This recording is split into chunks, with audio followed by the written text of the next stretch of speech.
Nós vamos hoje fazer o fechamento da nossa série, A Paixão de Cristo. Nós começamos no início de abril e vamos finalizar hoje com a Ceia do Senhor. Nessa série, nós meditamos, refletimos sobre a maneira como nós encaramos os sofrimentos de Cristo, seus significados, suas lições. E hoje nós vamos falar sobre a ressurreição de Jesus. Por isso eu quero que você abra sua Bíblia em 1 Coríntios, capítulo 15, verso 14. Nós vamos iniciar com esse texto. Embora eu queira depois retomar a narrativa da morte e ressurreição de Cristo que eu estava tendo em João 18, João 19, e agora a gente vai terminar em João 20. Só que antes eu quero começar com esse texto aqui, porque a gente precisa meditar sobre algumas coisas a esse respeito. 1 Coríntios capítulo 15, verso 14 diz assim: E se Cristo não ressuscitou, é inútil a nossa pregação, como também é inútil a fé que vocês têm. Amém? Mais uma vez eu vou ler: Se Cristo não ressuscitou, é inútil a nossa pregação, como também é inútil a fé que vocês têm. Feche seus olhos e vamos orar nessa noite. Pai, nós agradecemos ao Senhor porque o Senhor nos reuniu nesse lugar. E o Senhor trouxe cada um aqui pela bondade da sua vontade, pelo beneplácito, como diz as Escrituras, da sua vontade. O Senhor escolheu falar com a gente nesse lugar, nessa noite, e que os nossos corações então estejam dilatados, abertos. E se houver algum impedimento produzido por alguma mentira de Satanás, que ela seja desfeita em nome de Jesus. Se houver alguma resistência produzida pelas mesmas mentiras do inferno, que caiam por terra agora em nome de Jesus. Que o seu nome e as verdades da sua palavra sejam glorificadas e encontrem, Senhor, nos nossos corações um terreno receptivo e fértil, em nome de Jesus, de maneira que a sua palavra possa produzir frutos. Que nessa noite nós possamos entender o valor da sua obra em sua plenitude, em nome de Jesus. Amém e amém. Bom, nós chegamos ao final da história que nós começamos a contar no início de abril, que começou lá na ceia, Paixão de Cristo. Paixão, como eu falei no início dessa série, a palavra paixão vem do latim passio, que significa sofrimentos. Só que a história não acaba com sofrimento. Isso é muito legal. Isso que é maravilhoso na história com Cristo. A história ela não termina com Cristo derrotado e sofrendo, pregado em uma cruz. Não. A história termina com Ele ressuscitado. Nós chegamos ao ápice da história e nós vamos agora tentar meditar e deixar que o Espírito Santo fale os nossos corações ao respeito de tudo do que tudo isso significa para nós. Por isso, me deixe reprisar algumas coisas que eu falei até aqui nesse mês de abril. Nós começamos a série com uma mensagem cujo título era exatamente o mesmo título da série, A Paixão de Cristo. O intuito daquela mensagem era fazer a gente pensar sobre como nós encaramos os sofrimentos de Cristo. A maioria das pessoas, inclusive alguns cristãos, encaram a morte de Jesus com pena, como se Jesus fosse um homem bom, apenas, com uma boa mensagem e com boas intenções. E matar alguém assim é algo extremamente injusto. Então a gente olha para Jesus e sente pena dele. E muitas vezes, quando nós assistimos dramatizações, como por exemplo o filme A Paixão de Cristo, a gente até chora. Só que a gente não está chorando porque a gente entendeu a mensagem do que aqueles sofrimentos significam. A maioria de nós não chora porque a gente está fazendo relação daquele sofrimento com a nossa vida e os nossos pecados. A maioria de nós chora porque sente pena. Porque olha para Jesus e diz: poxa, não poderiam ter feito isso com ele. Ele é um homem bom. Só queria fazer coisas boas. Isso é uma problemática muito grande para a nossa fé. Porque se a gente não consegue olhar para os sofrimentos de Cristo e fazer uma relação desses sofrimentos com a nossa história, com os nossos pecados, tem algo muito errado com a nossa fé. Depois que nós meditamos sobre isso, nós avançamos e falamos fomos fazer uma descrição, fomos entender as lições que existem entre a ceia até a crucificação. Eu falei até que a ceia, ela é o início das coisas, porque a partir dali Jesus ele já começa a falar sobre os sofrimentos pelos quais passaria. Mas o sofrimento de Jesus de fato começa no Getsemane, e começa com sofrimentos emocionais, não com sofrimentos físicos. Eu trouxe, se vocês bem lembrarem, eu falei sobre o fato de Jesus ter suado sangue e que isso significava um abalo moral muito grande. Existe uma comprovação e documentação científica a respeito desse fato, de alguém ter os seus vasos sanguíneos, seus microvasos dilatados por tamanha pressão emocional e abalo moral ao ponto de alguém suar sangue. E como isso deixava a pele de Jesus sensível para todo o sofrimento físico que ele viria a sofrer depois. E aí nós meditamos sobre esse sofrimento emocional, e por isso Jesus pode se identificar conosco, porque hoje, essa geração em específico, a maioria de nós, a maioria dos cristãos hoje, não sofre fisicamente por sua fé, mas a maioria de nós sofre emocionalmente por não conseguir exercitar a nossa fé adequadamente. E eu sei que isso dá uma bela discussão, porque alguém pode estar pensando, se eu estou falando de alguém que está em depressão, se alguém está passando por alguma situação emocional, pode ser que seja algum nível de falta de fé. E eu sei que isso dá sempre uma bela discussão, mas não é falta de crer no fato de que Deus existe, de que Ele é real, mas falta de crer numa relação mais pessoal. Esse Deus que sofreu emocionalmente, entende o que a gente sofre, se compadece de nós, então Ele pode nos salvar dessas coisas, pode nos curar dessas coisas. Essa foi basicamente o escopo da segunda mensagem. A terceira mensagem, nós falamos da prisão de Jesus até a sua crucificação. E o cerne da mensagem foi que depois que Jesus é preso, os seus discípulos se dispersam, e Pedro, o mais corajoso de todos até aquele momento, apesar de todos os seus defeitos, ele decide seguir Jesus de longe. E como isso é um retrato da igreja dessa geração. Quando eu digo igreja, você precisa personalizar a mensagem. Você precisa olhar para você e dizer assim: você é a igreja da qual eu estou falando, assim como eu faço quando eu estou lendo a Bíblia. Quando eu falo que é igreja, eu me coloco nesse grupo de pessoas. Qual é o grupo? O grupo de pessoas que serve Jesus de longe, mas mantém uma distância segura para não sofrer. Para não sofrer nenhum tipo de desconforto, para não sofrer emocionalmente, não sofrer fisicamente, não sofrer em qualquer área que for.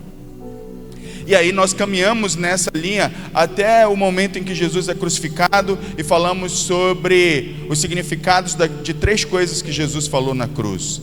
A primeira coisa, quando ele falou: Pai, perdoa-lhes porque não sabem o que fazem. E o ambiente, como isso se deu a nível físico, uma vez que Jesus estava com as suas mãos perfuradas, seus pés perfurados, com o corpo todo ensanguentado, extremamente ferido, e para que ele pudesse fazer isso, ele tinha que fazer um esforço hercúleo na cruz, de se estender sobre os seus pés perfurados, para poder declarar alguma coisa a partir da cruz. Então ele fala algumas coisas na cruz, das quais três o Espírito Santo me disse ser relevante trazer: Pai, perdoa-lhes porque não sabem o que fazem. A segunda coisa, e aí essa declaração ela ecoa até hoje, porque realmente nós ainda precisamos desse perdão, porque nós não sabemos o que fazemos. Depois Jesus fala: Eli, Eli, lama sabachthani. Deus meu, por que me desamparaste? Onde Jesus está carregando ali todo o pecado da humanidade, então ele deixa por um minuto, a sua relação com o Pai se perde em nosso favor. E por fim, quando ele diz: está consumado, tetelestai, que significa a dívida está completamente paga. Depois disso, o guarda ainda tenta furar o objetivo. Toda a crucificação romana tinha uma obrigação de quebrar as pernas do crucificado depois de morto. Mas como havia uma profecia a respeito de Cristo, de que nenhum dos seus ossos seria quebrado, o guarda, ao invés de tentar provar a sua morte por meio de uma martelada em suas pernas, decide então rasgar o seu lado. Rasga um lado de Jesus, de lá sai água. E aí existe uma explicação toda científica, médica para esse fato, que eu não vou me adentrar agora, mas ali comprova que Jesus havia morrido. Depois de ele entregar tudo. Depois disso, o corpo dele é requerido para sepultamento, Jesus é sepultado. E em João 20 começa então a descrição dos eventos que se seguirão para a ressurreição de Jesus. Mas antes de eu continuar aqui a partir de João 20, deixa eu falar algumas coisas a respeito de ressurreição. O texto que eu li de início diz que se Jesus não ressuscitou, a nossa fé é vã. Essa afirmação, ela nos deixa claro qual é a posição que a ressurreição está para a vida cristã, para a fé cristã. Ela é de suma importância, porque é a ressurreição que diferencia Jesus de toda e qualquer outra religião. Eu vou até refazer essa frase que não ficou legal.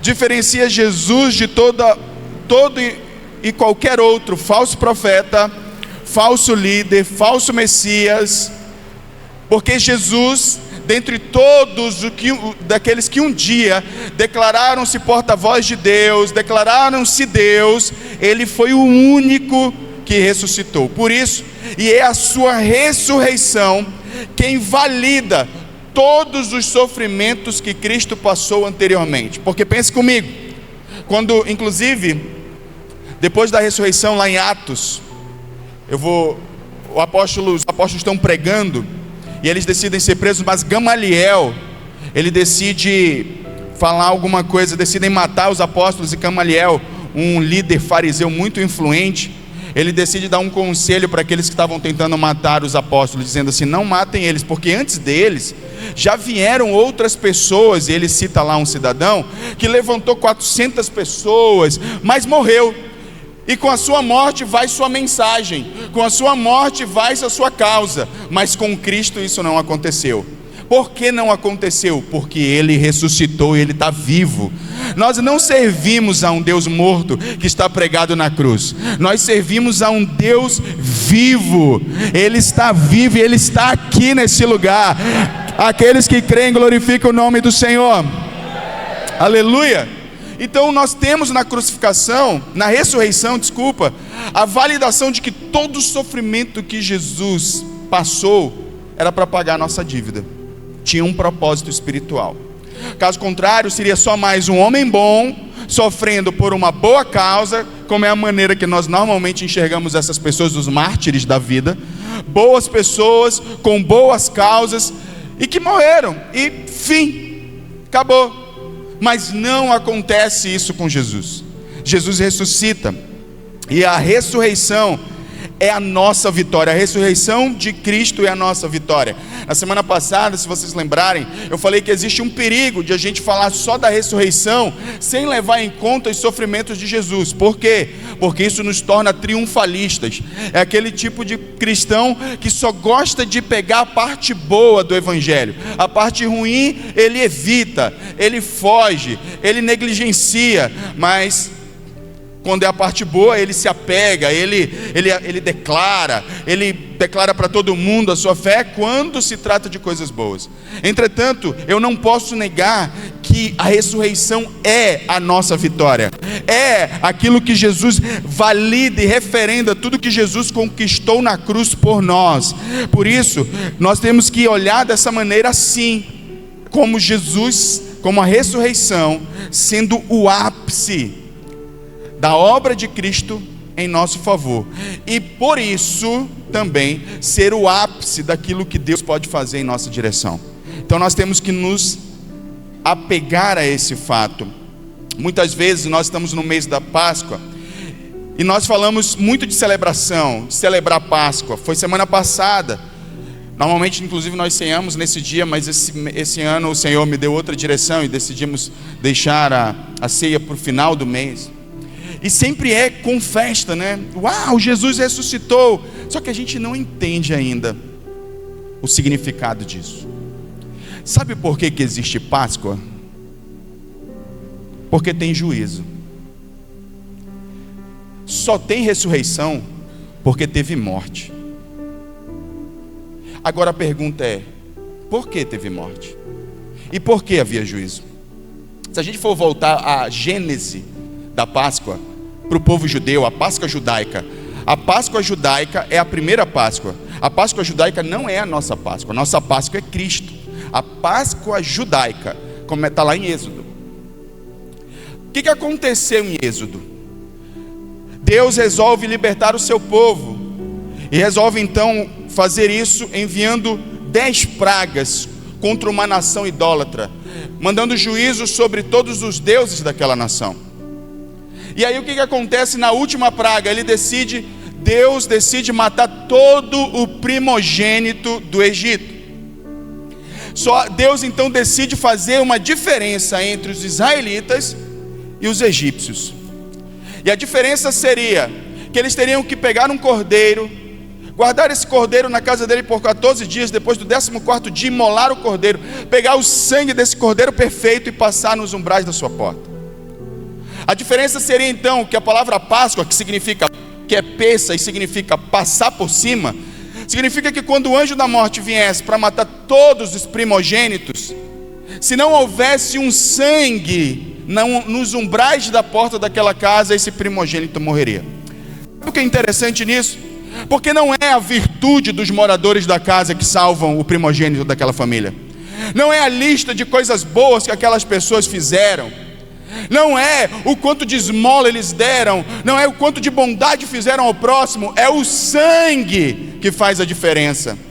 É o sangue que faz a diferença. Eu quero dizer que ainda é assim nos nossos dias, ainda é o sangue que faz a diferença. Quantos estão entendendo?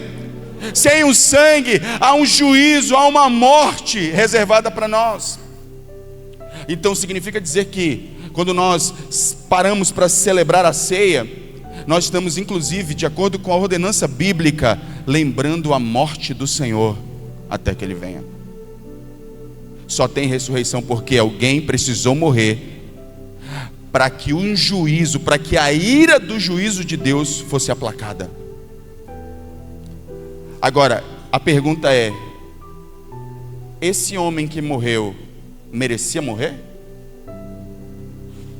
Era justo ele morrer? Não, não era. Mas ele decidiu fazê-lo. Lembrando que Jesus não é vítima, porque em João ele declara: ninguém tira a minha vida, eu a dou de livre vontade. Ele não é um mártir que vai se vitimizar depois. Ele é o Deus de toda a eternidade, o Pai da eternidade, que decidiu antes da fundação do mundo entregar-se em sacrifício pela sua criação. Portanto, nós precisamos entender que a ressurreição, ela é um prenúncio de que houve uma morte, de que um preço foi pago, de que o sangue foi derramado. E a gente não pode esquecer, nós vamos daqui a pouco tomar o símbolo desse sangue, que é o vinho. E se você não tomar a ceia com a consciência do que isso significa, você simplesmente está fazendo um ato religioso. Você não tem consciência do que você está fazendo, você não sabe o que você está fazendo. E se você não sabe o que você está fazendo, não tem valor espiritual. Não importa quantas ceias você participou, se você não tem consciência do que isso significa. O Cordeiro morreu, o Cordeiro Santo de Deus morreu, e Ele ressuscitou ao terceiro dia, porque essa ressurreição é quem nos dá a vida. O apóstolo disse: a morte dele nos reconciliou com Cristo, quanto mais a sua vida. Você está entendendo? Quantos estão entendendo? Diga amém. Então, Jesus conquistou na cruz. A ressurreição valida tudo. Tudo que Jesus conquistou. É interessante como também a ressurreição, quando eu olho para a igreja de Atos, a ressurreição ela está ali como ponto central na mensagem e no sentimento com que aqueles homens se dispuseram a pregar o Evangelho. Quando em Atos, no capítulo 5, no verso 30, o que acontece na verdade em Atos 5? Atos 5, os apóstolos recebem o Espírito Santo, começam a pregar. Os fariseus ficam enciumados, com raiva, decidem prender os apóstolos. Eles são presos, um anjo vai lá e os liberta, e eles voltam a pregar no lugar onde haviam sido advertidos que não pregassem mais. Eles voltam, os fariseus chegam lá e os confrontam, dizendo: já não dissemos para vocês não pregarem? Então o apóstolo Pedro, com muita coragem, entendendo que Jesus havia ressuscitado, ele vivenciou, experimentou o Cristo ressurreto, ele se levanta e diz: importa antes obedecer a Deus do que aos homens. E no verso 30 ele começa então a pregar contra aqueles que o ameaçavam, e ele diz no versículo 30: o Deus dos nossos pais ressuscitou a Jesus, a quem vocês mataram pendurando no madeiro. Sabe qual era a ênfase? Essa é a primeira frase da mensagem de Pedro contra os fariseus. Sabe onde está a ênfase? A ressurreição. A ressurreição encheu os apóstolos de vida. A ressurreição encheu os apóstolos de coragem. Sabe por que a gente é medroso até para evangelizar? É porque a gente não serve um Deus vivo que ressuscitou, a gente serve um Deus morto que está lá no madeiro. A covardia, ela é um sinal da nossa fé morta. Porque quem serve ao Deus vivo é tomado por o apóstolo Paulo, escrevendo a Timóteo, na sua segunda carta, ele disse: porque Deus não vos deu um espírito de temor, mas um espírito de ousadia, de moderação e de amor. Significa dizer que por a gente não entender os meandros da coisa, por não visualizarmos o Cristo ressurreto, na verdade, não visualizarmos a obra como um todo. Ele nasceu, viveu a vida que era para nós vivermos, sofreu a condenação que era para a gente sofrer, ressuscitou ao terceiro dia. Toda essa obra, ela precisa estar muito bem definida na nossa mente e coração, porque isso nos traz ousadia. Foi o que aconteceu com os apóstolos. E a gente percebe que a ressurreição então está no cerne da vida cristã. Então, se você anda por aí e você não entende que você serve a um Deus vivo que ressuscitou, eu tenho uma vaga impressão que você anda por aí acovardado como um cristão, com medo, com vergonha de proclamar sua fé. Porque provavelmente o seu Deus, embora na prática não esteja morto, na sua consciência está. Na sua consciência está. Quantos estão entendendo o que eu estou dizendo? Pois nós precisamos então lançar mão da ressurreição. O que a ressurreição faz por nós? Quando a gente olha para a história bíblica, desde do Gênesis, a gente descobre que tem um problema que Deus quer resolver: a morte. E morte, nesse sentido, não é a morte física, porque a verdade é que nós somos seres eternos, todos nós. Então morte não é inexistência, morte é separação de Deus. Então, quando a gente fala de morte eterna, nós não estamos falando de alguém que vai deixar de existir para sempre. Não, morreu, acabou. Não, morreu, tem uma eternidade. Só que aquilo que a Bíblia define como morte eterna é alguém eternamente separado de Deus. E é este problema que Deus vai resolver. Como foi que essa morte entrou? Pelo pecado. Então, para que ele pudesse resolver o problema da separação, ele precisaria então resolver o problema do pecado que agora nos domina. E aí tem uma afirmação na pregação de Pedro que eu acho maravilhosa, lá em Atos 12, 24. Coloca aí. Pedro está pregando a primeira mensagem para a igreja. E ele diz: no entanto, Deus os ressuscitou dentre os mortos, rompendo os laços da morte, porque era impossível que a morte o retivesse. Essa frase, era impossível que a morte o retivesse, é maravilhosa. Porque quando a gente vai na teologia bíblica, a gente vai descobrir qual é o aguilhão da morte. É o pecado. 1 Coríntios, capítulo 5, verso 56, vai falar sobre o aguilhão da morte. Coloca 1 Coríntios 15, 56. O aguilhão da morte é o pecado, e o poder do pecado é a lei. O que é aguilhão, gente? Tem um significado. Ele é um instrumento com uma ponta afiada, que servia para tanger os bois. Você quer conduzir os bois para algum lugar? Você pega o aguilhão e vai furando o boi, se ele quiser sair da rota. E para onde é que o pecado guia a gente? Para a morte eterna, para a separação eterna. O pecado é o aguilhão que vai, quando a gente pensa em ir para a vida, que é Jesus, ele vai lá e cutuca a gente, para a gente voltar para o caminho da morte. Foi esse problema que Jesus veio resolver. Foi esse problema que Jesus venceu e que nenhum outro profeta na história venceu. Porque todos que morreram lá permaneceram em seus túmulos. Jesus, segundo disse o apóstolo Pedro, eu acho essa afirmação maravilhosa: a morte não pôde detê-lo. A gente cantou isso aqui no início do culto: a morte não pôde detê-lo. E essa é a verdade. E por que não pôde detê-lo? Porque ele não tinha pecado. Aleluia. E é justamente essa ressurreição do Filho de Deus Santo, que morre em favor daqueles que pecaram, que transforma a nossa vida. Gente, eu não estou falando aqui para você evitar o pecado, porque vai dar errado a tua vida financeira. Evita o pecado, porque senão vai dar ruim teu casamento. Evita o pecado, porque senão vai acontecer isso. Não, você pode viver em pecado e ter uma vida boa aqui nessa terra. Você ainda tem um problema. Você ainda tem um problema eterno. Você vai estar separado eternamente de Deus. Ainda que as coisas estejam muito bem para você, embora a dor para a maioria de nós seja um grande instrumento para que a gente se torne reflexivo a respeito das nossas escolhas, ainda que você não esteja sofrendo dor, você ainda tem um problema: a sua eternidade com Deus. Esse é o grande problema que a gente carrega com a gente.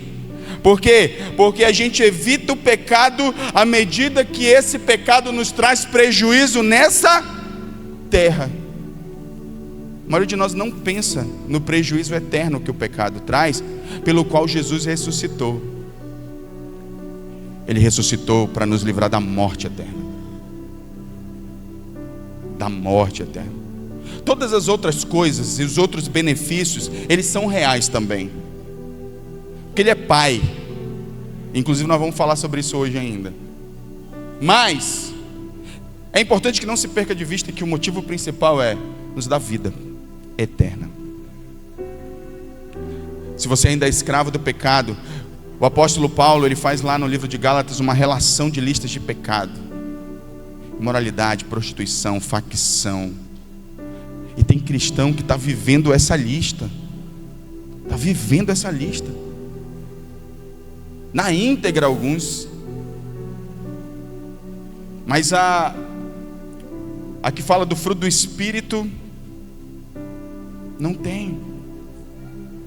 Nós precisamos nos arrepender e precisamos entender que, embora tudo esteja tranquilo na sua vida hoje, você ainda tem um problema: a sua eternidade. Se você está vivendo em pecado e está tudo certo, está gostoso aqui, né? Por que eu mudaria? Por que eu abandonaria uma vida onde está dando tudo certo e eu ainda estou tendo prazer? Você só abandonaria essa vida se o Espírito Santo te revelar, como está fazendo aqui nessa noite, que você tem um problema muito maior do que os problemas dessa vida, a sua eternidade. E é isso que o Espírito Santo está querendo te comunicar aqui hoje.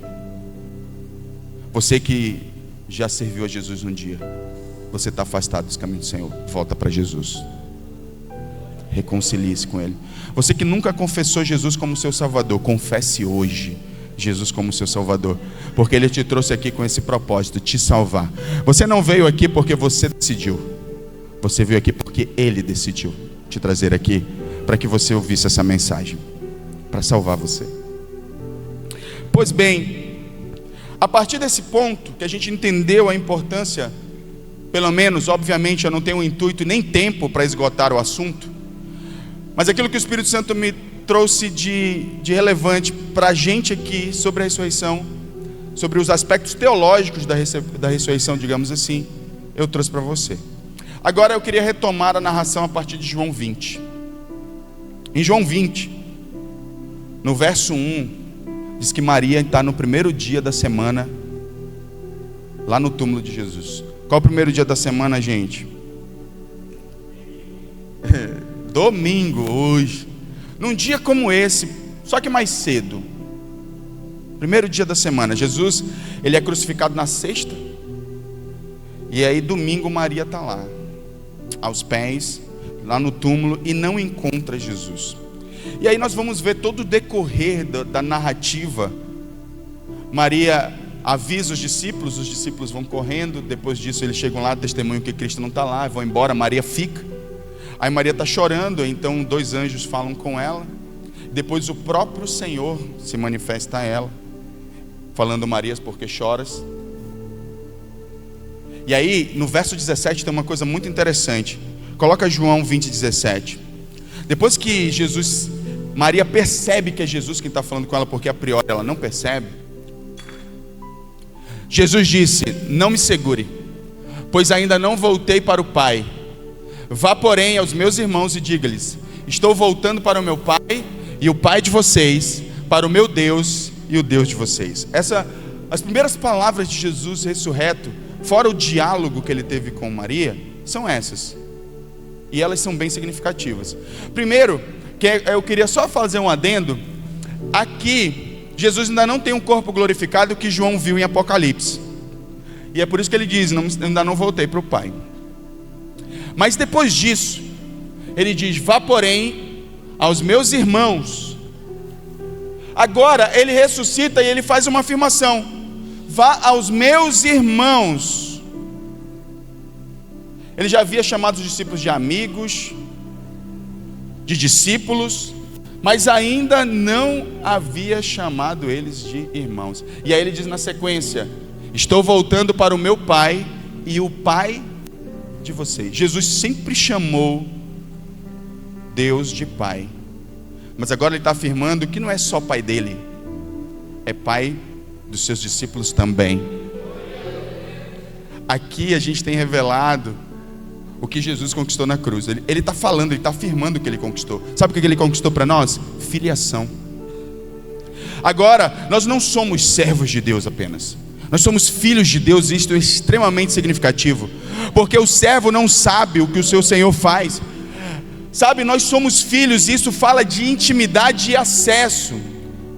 Antes, João já havia falado logo no início do seu evangelho que a todos aqueles que creram, deu-lhes o poder de serem feitos filhos de Deus. Mas a maioria daqueles que, quando João escreveu isso, ou isso foi dito, não entendiam o que isso significava na sua plenitude.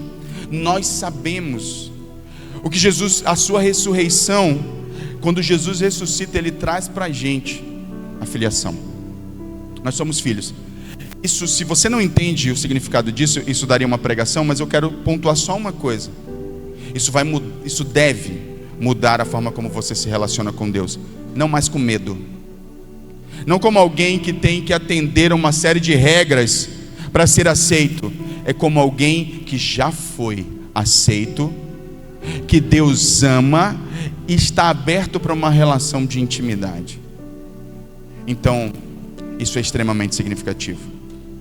Jesus está dizendo para a gente que Ele é o nosso Pai agora. Eu digo Ele porque Ele e o Pai são um.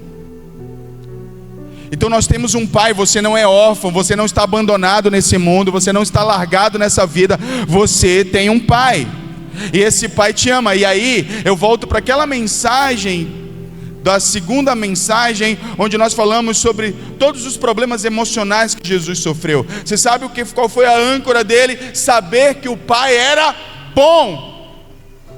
O caráter do Pai, por ele ter uma relação com o Pai, ele sabia que a vontade de Deus era o melhor a se cumprir, ao ponto de dizer: contudo, não seja feita conforme a minha vontade, mas sim a tua. Essa é a relação que Deus quer ter conosco, e a ressurreição nos traz isso.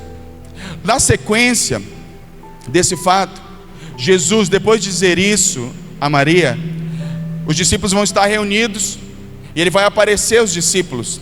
Na primeira aparição, Jesus aparece 2 vezes para os discípulos. Na primeira aparição, Tomé não está. Quem conta para Tomé que Jesus ressuscitou são os demais discípulos. E ele diz: eu não acredito até que eu toque nas feridas. E aqui nós temos a segunda mensagem dessa porção. Tomé somos nós. Já fomos Barrabás nessa história, agora somos Tomé. Por que Tomé? Porque nós somos aqueles que precisamos de provas. E talvez você pense: pastor, mas eu nunca pedi prova de Deus. Pediu, e vou te mostrar como. Nós não pedimos prova de Deus às vezes colocando Deus contra a parede. Nós pedimos provas de Deus quando nós condicionamos o nosso amor, a nossa intensidade, a nossa dedicação a algo que Deus faça em nosso favor. Porque se você é alguém que está clamando a Deus por algo, e esse algo não veio, você desanima na fé.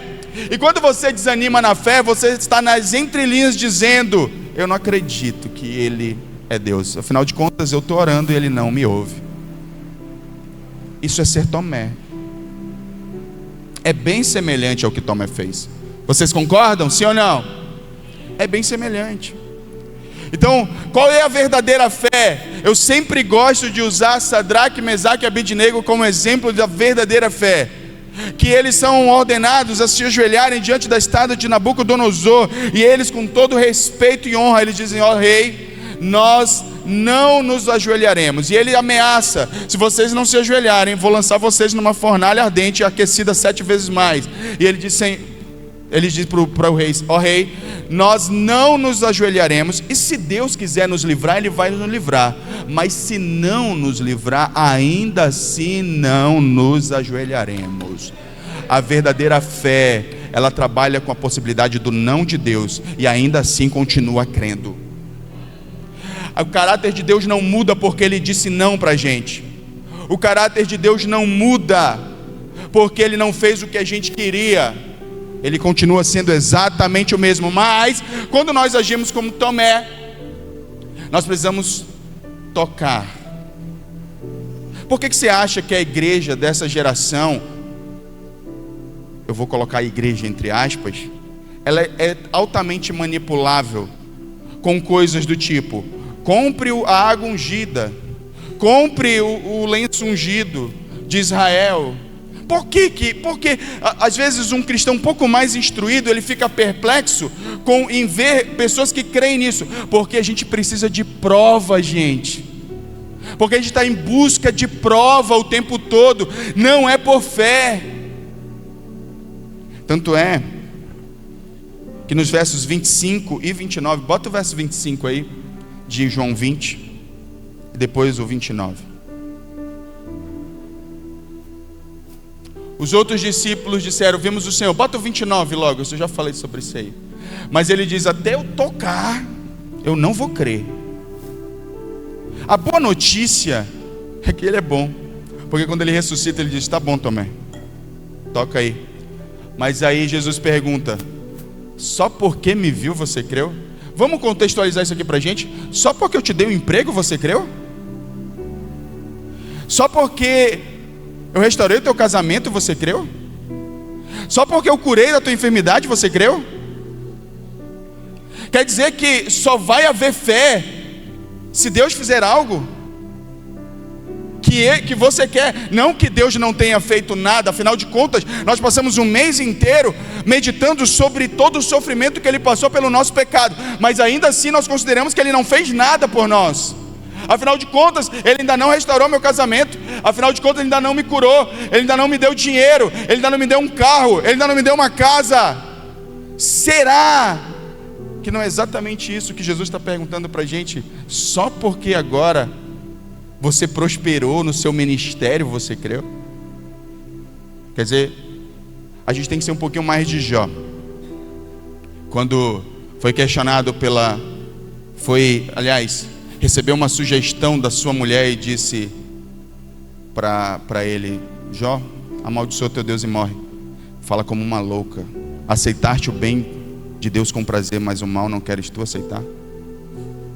Eu lembrei agora de um comediante dizendo que Deus levou tudo. Aliás, a gente sabe que na história de Jó, Deus permite que Satanás leve tudo de Jó. Ele só não levou uma coisa de Jó, a mulher dele. Isso deve indicar alguma coisa, né, meu irmão? Uma mulher do inferno. Levou o filho, levou bem, levou tudo, mas deixou a mulher. Acho que o Satanás olhou e disse: haha, isso aqui serve para os meus propósitos.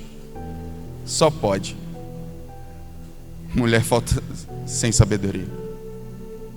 Mas Jó mostra uma fé resiliente, que não estava condicionada ao que Deus podia fazer por ele.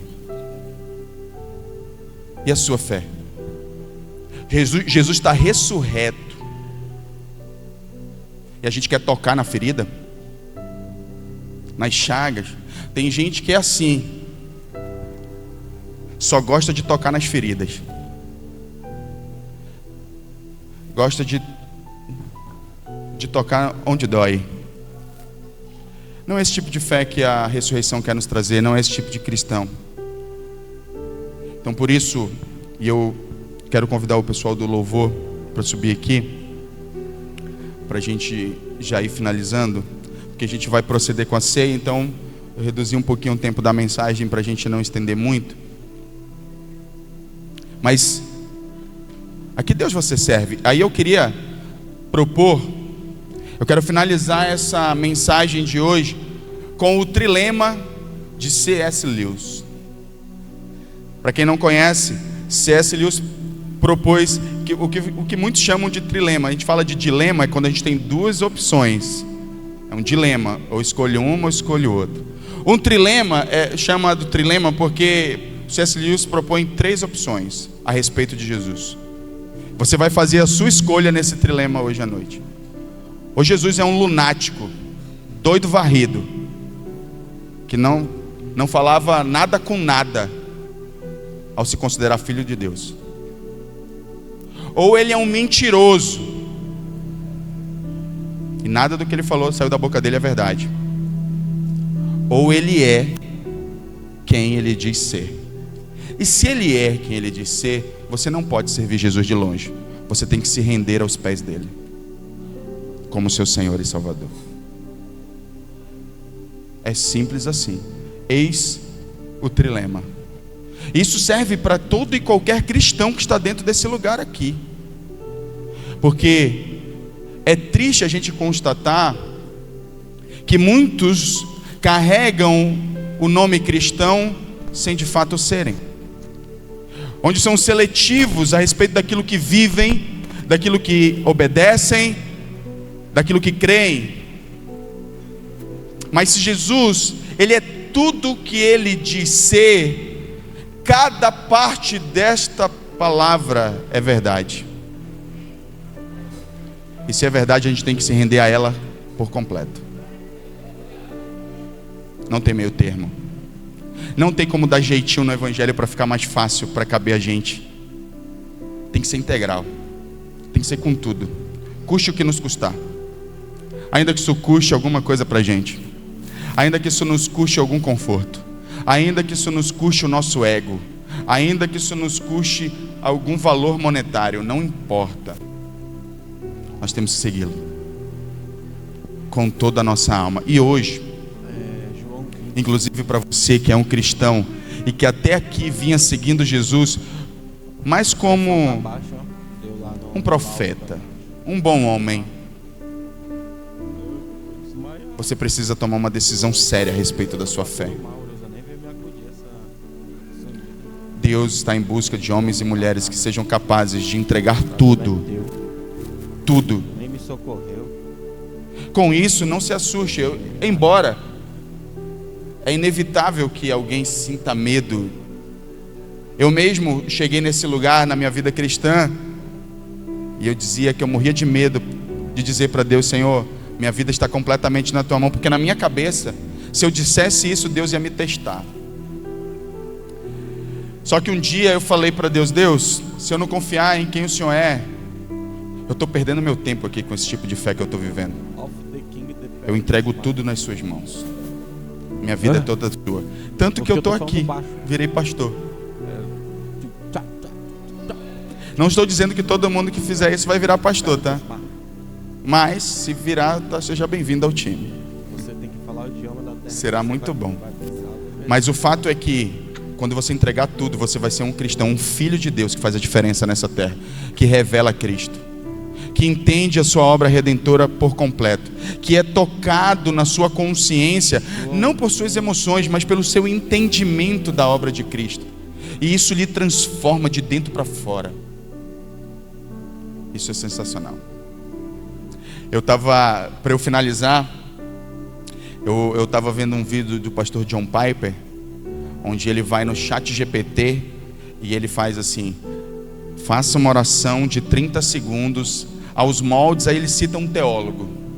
Aí o ChatGPT entrega uma oração bonita e ele diz: está vendo? Ele lê a oração para a igreja inclusive dá glória a Deus. Ele está vendo? Até uma máquina faz coisas bonitinhas assim. O que faz a diferença é quando a gente sente e entende a graça de verdade. Fazer as coisas só por fazer sem entendimento não tem valor. Até máquinas fazem isso. Achei sensacional. E essa é a verdade. Eu quero convidar você a ficar de pé, em nome de Jesus.